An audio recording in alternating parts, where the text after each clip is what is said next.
welcome back to the Sports Spotlight on Radio Azad. I'm your host, Rizwan, and on the airwaves with me, I've got my good buddy and a wonderful RJ and a great cricket mind, Umair Khan. Before we get into it, I know you said you had a controversy to share that took place over on the ladies' side, but real quick, a couple of things I've got to tell our listeners. First, about this coming Thursday, October 9th, the Chic Derm Aesthetics Open House. Join us for an open house on October 9th from 4 p.m. to 8 p.m. at Chic Derm. There will be live demos, giveaways, skincare tips, goodie bags, and special pricing on this once-in-a-year event. It's going to take place at 1312 West Exchange Parkway, Suite 2130 in Allen. To register for this free event, please visit mydermpa.com or their Insta handle at Chic Derm, or call 469-466-2727. All right, real quick. A couple of things happening on October 18th, and I'm going to be split between these because I love both of them. Unfortunately, this year they're happening on the same day. So first, the Texas Halal Fest, the largest halal fest in the nation. That's coming to Grand Prairie Cricket Stadium this year. Free entry. Register at www.txhalalfest.com. And then on that same day, unfortunately, you can probably split time and visit both places because each one has a very, very unique flavor. See what I did there? They have food. All right. So Plano International Festival is taking place on Saturday, October 18th. Tour the world and improve your health and wellness at the Plano International Festival. Enjoy food trucks, cultural entertainment, kids' activities, and displays from around the world. Take advantage of free health services, screenings, and fitness demos in the Wellness Fair and Fit Zone. Admission and parking are always free at this event. This has been going on for years and years. This time on October 18th, this is happening from 11 a.m. to 5 p.m. At the Haggard Park in Plano. The Wellness and Fit Zone Fair is from 11 to 2 p.m. at the Courtyard Theater and Sagling House Stage. All right. Now, after all of that, Umair, it's back to you. What do we have, man? What's happening? We don't need more controversy in the world of sports. Umair, are you there? I think we may have lost. No, I wasn't muted. My bad. All right. So the controversy happened in Pakistan and women's and Bangladesh women's game. Mm-hmm. And during Pakistan's batting, one of the players that was batting, Natalia Pervez, she was batting, and so Sanami was, trying to tell her struggle, the batsman's struggle, and how she has struggled and how she has got up to this level and all that kind of stuff. And she said she hails from Kashmir, Azad Kashmir. Okay. And the moment she said Azad Kashmir, oh boy, lit up everywhere, especially our neighboring countries.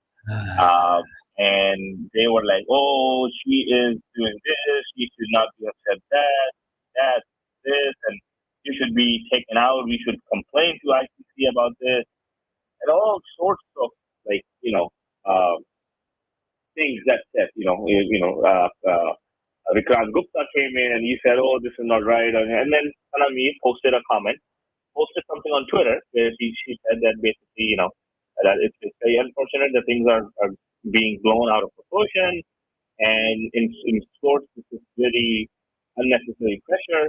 And it's sad to see something like this. And my comment was totally about the struggles, the challenges we face from a certain region in Pakistan. Yeah. Of course, for us, it's not Kashmir, right? Even in an international forum, it says administered Kashmir, right? Yep. Whether India or Pakistan.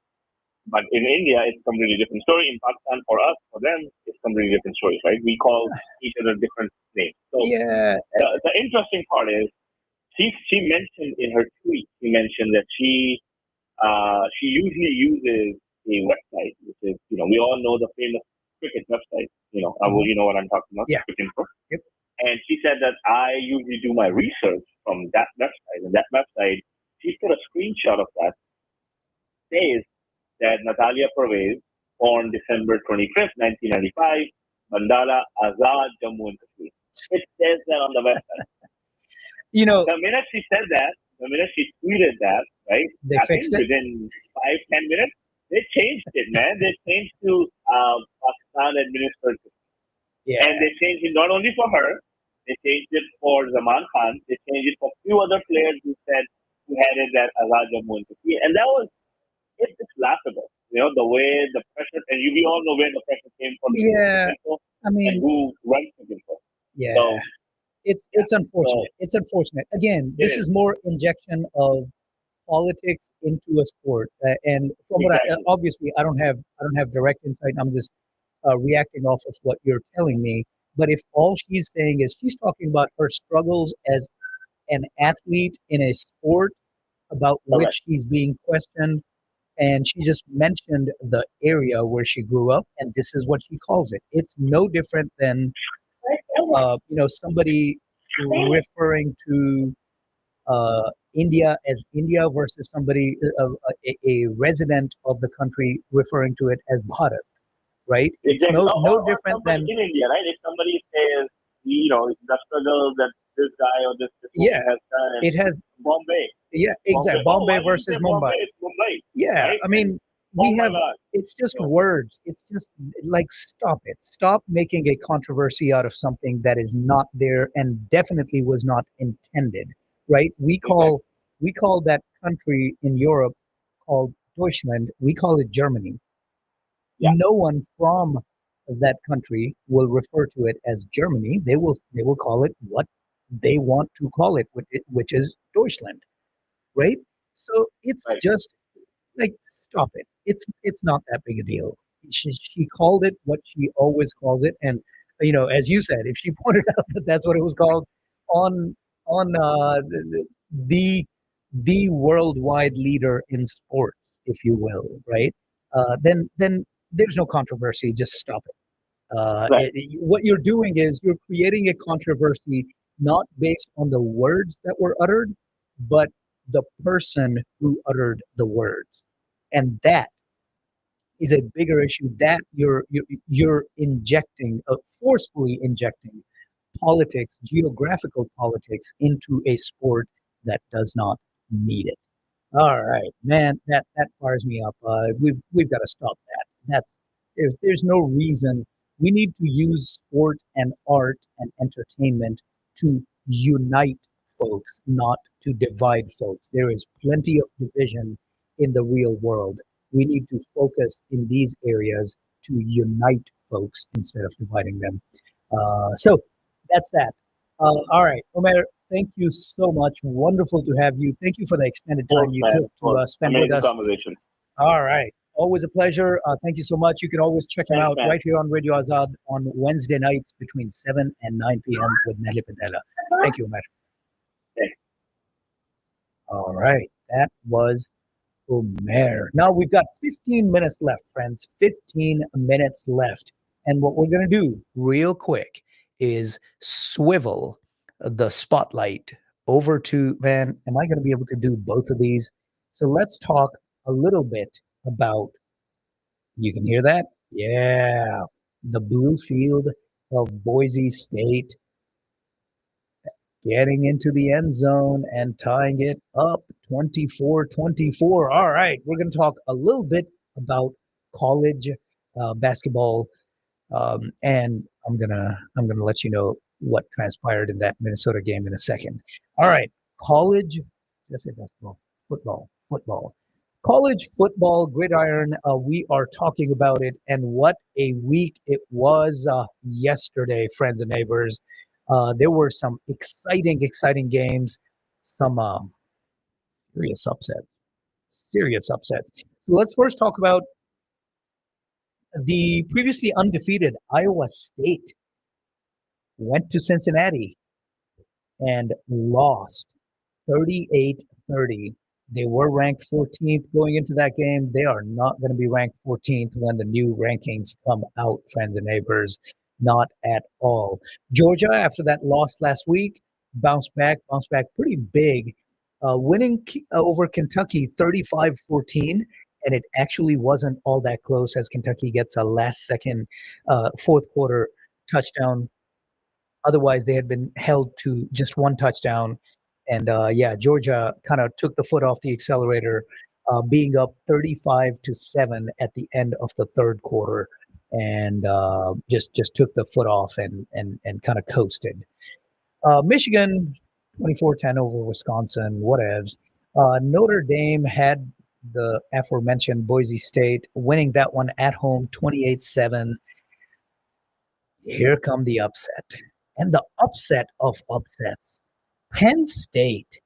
And when we have Shep back here next week, we're going to talk about this because Shep and I talked about how Penn State was going to they were going to get in trouble. They were going to have to figure out what the problem is on their defensive side. On the offensive side. And in this one, the offense woke up in the second half, but at the half, at the previously winless UCLA, the seventh-ranked Penn State Nittany Lions were down 27-7 at the half. Only by scoring 30 points in the fourth quarter were they able to make it respectable, but UCLA in the end, last second touchdown, they were down and then won by 5, 42-37, beating Penn State, and a big loss. That's a second loss for Penn State. They're going to have a hard time trying to get back into playoff contention from that. Speaking of upsets, right here in our backyard, UT Austin. Yep. More of the same, friends. More of the same. We Shep and I keep talking about how they leave points on the field, and they did so again. Sarkisian's going to have some questions to answer because, Arch Manning, 16 of 29, 263 yards, 2 touchdowns, 2 more interceptions. They went down 10-0. Who were they playing? Florida Gators. Yes, those Florida Gators coming in at 1-3. They went down 10-0 to them, scored a touchdown to make it 10-7, promptly gave up another to go down 17-7. Then they gave up a safety, and before you knew it, halfway through the third quarter, they're down 22-7. Scored a touchdown in the third, but then gave up a quick 5-play, 75-yard, 2-minute drive to allow Florida to go up 29-14. And last second touchdown in the fourth quarter by Texas was too little, too late, losing 29-21, and it wasn't all that close. So big upset win by Florida Gators, and a loss, a terrible one for Texas, and they're going to be hard pressed trying to recover from this one with the gauntlet that is the SEC always. Hey, up the Red River, Oklahoma keeps on winning, and now they're starting to find their stride. Now, it was Kent State. They beat them 44-0, but man, they're sitting at 5-0 and starting to win big. Another game on which we were focusing, Alabama and Vandy. Alabama ended up making easy work of Vanderbilt, even though it was tied 14-all at the half. Alabama really turned up the heat on the defensive side, held Vanderbilt scoreless in the second half, scoring 16 of theirs and winning by 16, 30-14. Probably the most exciting game. 2 ranked teams, Miami visiting Florida State at Bobby Bowden Field. We had talked about that as well. Miami wins this one big and really wasn't all that close. Wins 28-22, but Florida State scored 19 in the fourth quarter. They won the fourth quarter 19-0 to make the loss a little respectable, losing sorry about that. Losing 28-22. Ohio State, ho-hum. Much to my and Shep's chagrin, Texas A&M took care of Mississippi State. Mississippi State losing their second straight game after starting the season 4-0. A&M 5-0, winning it easily, 31-9, even though the game was kind of close, and then they scored 17 in the fourth quarter, winning 31-9. What else do we have? BYU, West Virginia. BYU wins this one 38-24, and that is that in the world of college. Let's switch things.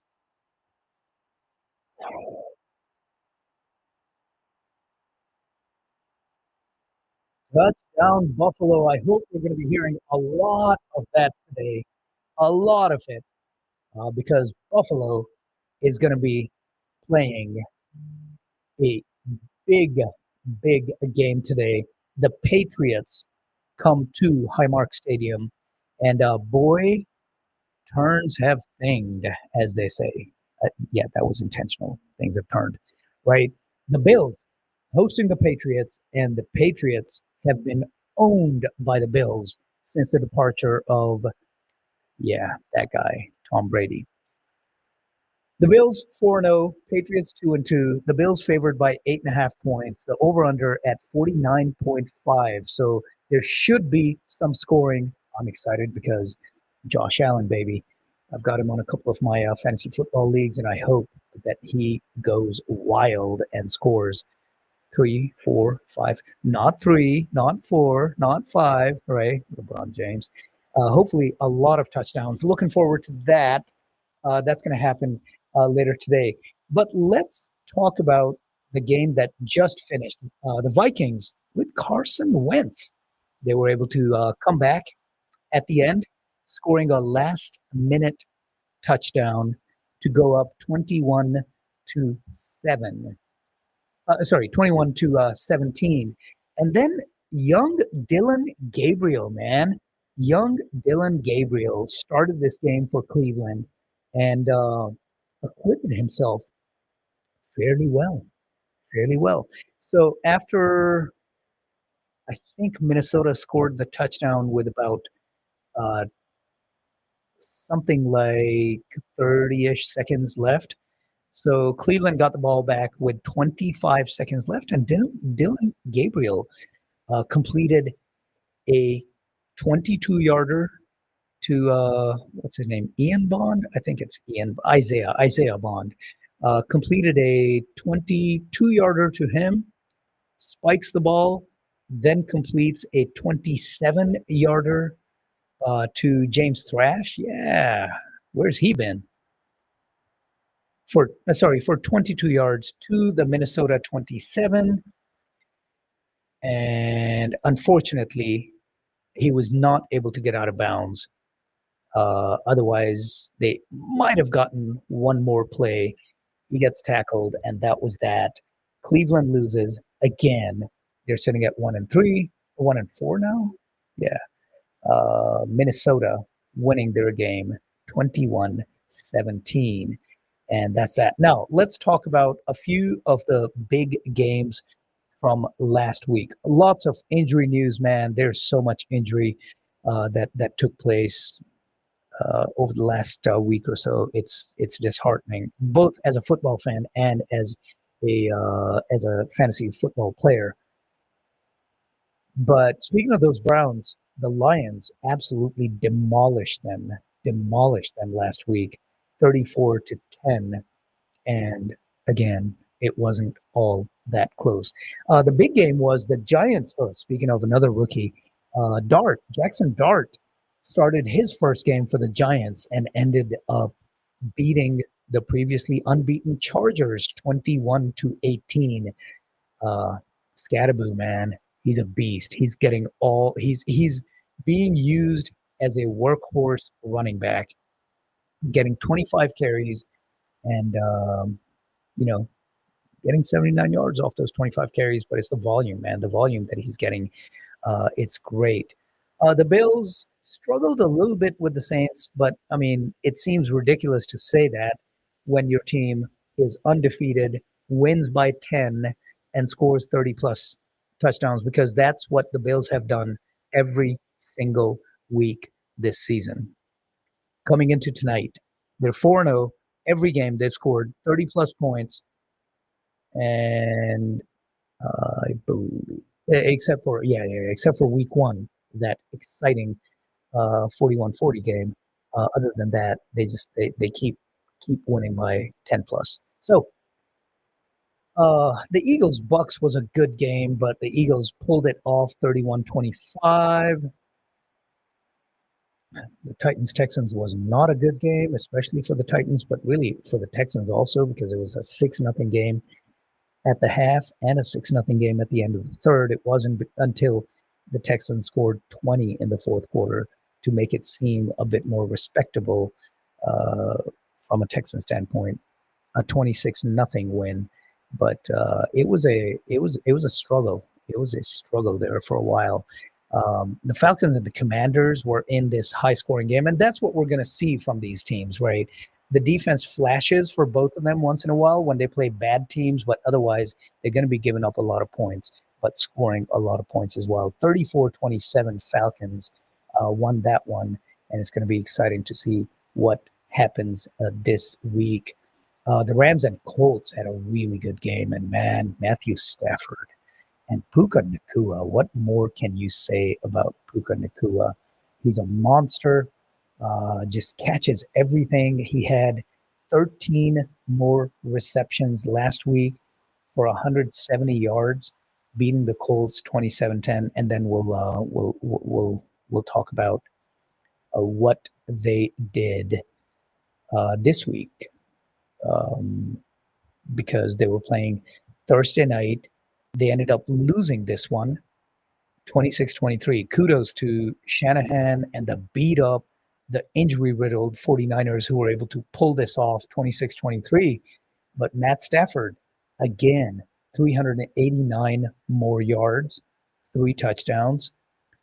Puka Nacua had himself not quite the day that I was mentioning from the game last week, but still, he catches 10 more yards, 10 more catches, 85 yards, 1 touchdown. Just a monster, man. And Matthew Stafford is just enjoying this, having 2 clear-cut number 1 guys to throw to in Puka Nacua and Devontae Adams. The defenses don't know which one to cover and which one to leave single covered. And Matt Stafford is taking advantage of it every single time. The Ravens are in free fall, and the Chiefs look like they're back. They're back. Xavier Worthy came back in, and in any football offense, but especially an Andy Reid offense, the difference that it makes to have a speed guy who can take the defense off the top, it's a game changer. And all of a sudden, both things open up. The underneath, the flat, opens up. But then when the defense then tries to adjust for that, then you've got the deep speed to actually take some shots downfield. So Xavier Worthy, 2 rushes, 38 yards, 5 receptions, 83 yards. Patrick Mahomes, 270 yards, 4 touchdowns. And the Chiefs look like they are back, getting back from 1-2 to 2-2, beating the Ravens, beating them like a drum, 37-20. And Lamar Jackson got banged up in this one. We'll see. He's already been ruled out for this week, but we think that it's going to be minor. He's going to be back next week, but we'll see. That was a big game. The Bears won a nail-biter, 25-24 over the Raiders. That was an exciting game. And then, God, I would be remiss if I did not talk about it. Our local Chicago. I'm still stuck on Chicago. Dallas Cowboys playing not Chicago, but Wisconsin, the Green Bay Packers. They were hosting at Jerry World, and it ended up being a absolutely offensive bonanza for both teams. It ended up, rightfully, a 40-40 tie after overtime. The Cowboys and the Packers tied at 40. The first time there has ever been a 40-40 tie in the history of the league. Dak Prescott continues to look good, even with missing CeeDee Lamb. I really, really, really hope that Schottenheimer will not call these ill-advised rushing plays with CeeDee Lamb once he's back. I think he's probably going to be out another week, maybe 2, and then he should be back. That's what a high ankle sprain generally garners, is about a a 3 to 5 week timeline on recovery. So hopefully he'll be back, and hopefully their coach will not be making these ill-advised calls and use CD Lamb for what he does best, which is catch stuff in the flat underneath and maybe make something happen once in a while. Otherwise, he's just going to have 8, 9, 10 receptions, 80, 90, 100 yards. And that's what you need. That's what moves the chains. That's what makes life easier for Dak Prescott. So you've got to do it and got to make sure you don't make any more boneheaded offensive calls with the crown jewel of your offense outside of Dak. It's CeeDee Lamb. Dak is still making things happen, though. In this one, he threw for over 300 yards. And Javonte Williams, what a find he's been, man. He had himself another day, 20 attempts, 85 yards, and a touchdown, and another, I think he caught 5, maybe 6 passes. So we'll see how all of those things shake out. It's going to be, the game's just started a minute ago. I am way over, folks. I got to run. You've been listening to the Sports Spotlight. I'm your host, Rizwan. Catch me every Sunday from 10 a.m. to noon. And then, of course, you can always catch me with some music, some oldies on Wednesday nights from 9 p.m. to 11 p.m. with Chandani Rate. Until then, be good to yourselves, be good to others. That's what makes